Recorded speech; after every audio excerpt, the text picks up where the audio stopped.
into a lying position. Flat. In the beginning, you don't do anything. Why? Simply because you have mixed everything in the bottle because you've brought it across.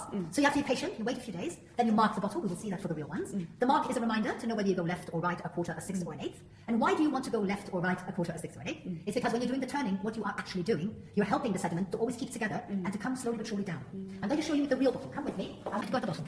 You see? Yes. Okay. Wow. That sediment sometimes can be a little bit sort of spread out. And if it's a little bit spread out, that's why he would have to go left or right, a quarter or sixth. It has to always be nicely together as it goes down, because all of it has to go down. So what's the movement? The movement is you lift, you twist, and you tilt.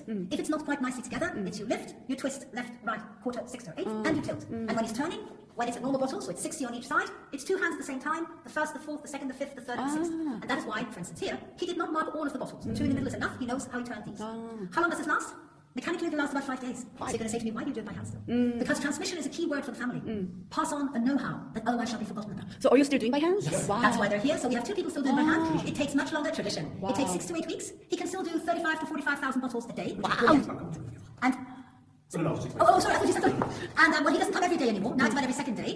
But still, it is still done by hand. And when it's done, the bottle is totally upright and the sediment is totally at the bottom. And that is when we actually will take the extreme end of the bottle, dip it into a freezing solution, minus 25 degrees. It's called green ice. Green ice. And when it's frozen, we have frozen sediment and a little bit of champagne. So I have to bring the bottle up straight. It's opened, and through the pressure, 6 bar, the ice block shoots out. Oh, okay. When it shoots out, you lose about half of our pressure. You lose some champagne, of course. So you must give back what you have lost. Tirage. Same quality.